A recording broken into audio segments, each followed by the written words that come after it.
Hi friends, అందరికీ నమస్కారం. Welcome to my channel.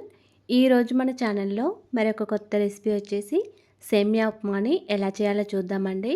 ఇలా చేసిన ఈ సేమియా ఉప్మా అయితే పొడి పొడిగా ఉండటమే కాకుండా మంచి రుచికరంగా ఉంటుంది. మార్నింగ్ బ్రేక్ఫాస్ట్లోకి అయితే ఇలా చాలా ఈజీగా తక్కువ టైంలో ఈ సేమియా ఉప్మాని చేసుకొని తినేయచ్చండి. చాలా టేస్టీగా ఉంటుంది. ఇలా మీరు ఒకసారి ట్రై చేసి చూడండి. అలాగే ఫ్రెండ్స్, వీడియోస్ని ఫస్ట్ టైం చూస్తున్నట్లయితే ప్లీజ్ మా ఛానల్ని సపోర్ట్ చేయండి మరియు హైప్ బటన్ని ప్రెస్ చేయండి ఫ్రెండ్స్. మరెంతో టేస్టీగా చాలా సింపుల్గా చేసుకునే ఈ సేమియా ఉప్మాని ఇప్పుడు ఎలా చేయాలో చూసేద్దాం. ఈ సేమియా ఉప్మా చేయడానికి ముందుగా ఒక పెద్ద సైజు ఆనియన్, ఒక 4-5 వరకు పచ్చిమిర్చి ఇలా కట్ చేసుకొని పెట్టుకోవాలి. అలాగే కొద్దిగా కరివేపాకు, 1 ఇంచు వరకు అల్లం ముక్కని ఇలా సన్నగా తరుక్కొని పెట్టుకోవాలండి. తర్వాత స్టవ్ ఆన్ చేసుకొని ఒక కడాయి పెట్టుకొని ఇందులోకి ఒక 2 టీ స్పూన్ల వరకు నెయ్యిని వేసుకోవాలి. నెయ్యి వేడైన తర్వాత ఇలా ఒక 2 గ్లాసుల వరకు సేమియాను వేసుకొని ఫ్రై చేసుకోవాలండి. ఒక గ్లాస్ వరకు నిండుగా, మరొక గ్లాసులో కొంచెం తక్కువగా సేమియా వేసుకొని ఫ్రై చేసుకుంటున్నానండి. ఇలా స్టవ్ని మీడియం ఫ్లేమ్లో పెట్టుకుంటూ ఈ సేమియాని మంచిగా ఫ్రై చేసుకోవాలి. మీరు కావాలనుకుంటే ఈ సేమియా ఉప్మాకి రోస్టెడ్ సేమియా అయినా తీసుకోవచ్చండి. ఇలా సేమియా మంచిగా ఫ్రై అయిన తర్వాత ఒక ప్లేట్లోకి తీసుకొని పక్కకు పెట్టుకోండి. తర్వాత మళ్ళీ అదే కడాయిలో ఒక టేబుల్ స్పూన్ వరకు ఆయిల్ వేసుకొని, ఆయిల్ వేడైన తర్వాత ఒక టీ స్పూన్ వరకు జీలకర్ర ఆవాలు, ఒక టేబుల్ స్పూన్ వరకు పల్లీలు, ఒక టీ స్పూన్ వరకు శనగపప్పు, ఒక టీ స్పూన్ వరకు మినపప్పు, 1 ఇంచు వరకు అల్లం ముక్కని ఇలా సన్నగా తరుక్కొని వేసుకోండి.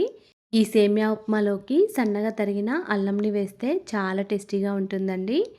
ఇలా అన్నీ వేసిన తర్వాత వీటిని మంచిగా ఫ్రై చేసుకోవాలి. పల్లీలు చక్కగా ఫ్రై అయిన తర్వాత దీనిలోకి పచ్చిమిర్చి ముక్కలు, ఉల్లిపాయ ముక్కలు, కరివేపాకు వేసుకొని ఫ్రై చేసుకోవాలండి. ఇలా అన్నీ వేసుకొని మొత్తం అంతా ఒకసారి కలుపుకోవాలి. ఉల్లిపాయ ముక్కలు, పచ్చిమిర్చి ముక్కలు కూడా మంచిగా ఫ్రై అయిన తర్వాత దీనిలోకి ఒక గ్లాసు సేమియాకి 1 గ్లాస్ వరకు వాటర్ వేసుకోవాలండి.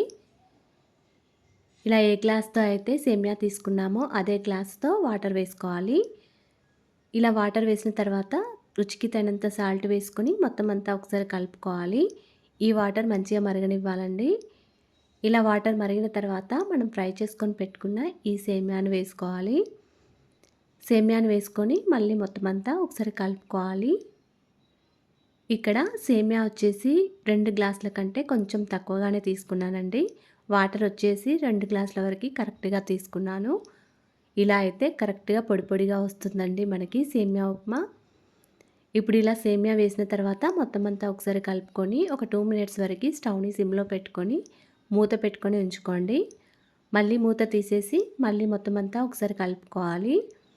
ఇలా సేమియా అంతా కూడా దగ్గరగా అయ్యే వరకు ఇలా మూత పెట్టుకుంటూ స్టవ్ని సిమ్లో పెట్టుకుంటూ ఉండండి.